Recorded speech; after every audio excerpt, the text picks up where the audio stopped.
నిన్నటి సత్యసాయి జిల్లా పర్యటన రాజకీయంగా మంటలు రాజేస్తోంది. భద్రత వివాదం కాస్త మలుపులు తిరిగి పోలీసులకు చూపిస్తోంది. దానికి సంబంధించిన బ్రేకింగ్ చూస్తున్నాము. వైసీపీ చేసిన వ్యాఖ్యలకు కౌంటర్ ఇచ్చారు ఏపీ హోంమంత్రి అనిత. జగన్కి సరైన భద్రత కల్పించలేదన్న వైసీపీ ఆరోపణలు అవాస్తవమని కొట్టిపారేస్తున్నారు అనిత. జగన్ ఎమ్మెల్యే మాత్రమే, ఆయనకి ప్రతిపక్ష హోదా లేదు అంటున్నారు.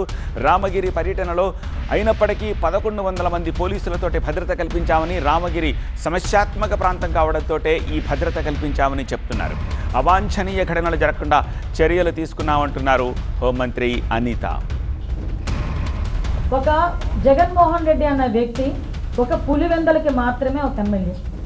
అతనికి ప్రతిపక్ష హోదా లేదు.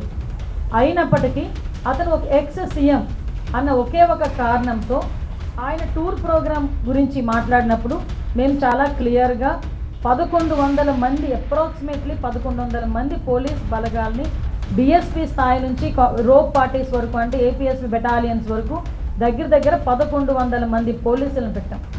కానీ అతను వెళ్తున్న ప్రాంతం చాలా సెన్సిటివ్ ప్రాంతం.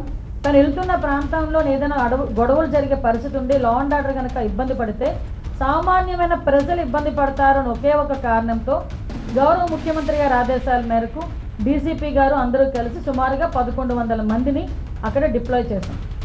వాళ్ళు డిప్లాయ్ చేయడమే కాదు, ప్రతి ఒక్కరికి కూడా వాళ్ళకి అక్కడ బాడీ ఆన్ కెమెరాస్ కానీ, రోప్ పార్టీస్ కానీ, మళ్ళీ పబ్లిక్ అడ్రస్ సిస్టమ్స్ కానీ, డ్రోన్స్ కానీ, ఏరియల్ సర్వేలెన్సెస్ గురించి డ్రోన్స్ కానీ, ఫైర్ టెండర్స్ కానీ, అంబులెన్సెస్ కానీ, గ్యాస్ గన్స్ కానీ ఇవన్నీ కూడా పెట్టుకున్నాం. అంటే సాధారణంగా ఒక విఐపి వచ్చినప్పుడు ఎటువంటి ట్రీట్మెంట్ చేసుకుంటామో ఆ ట్రీట్మెంట్ అంతా కూడా ఒక సాధారణ ఒక పులివెందల ఎమ్మెల్యేకి కూడా కేవలం ఎక్స్ సీఎం అన్న కారణంతో మేము ఇవ్వడం కూడా జరిగింది. ఆ సంగతి కూడా మీరందరూ కూడా గమనించాలి.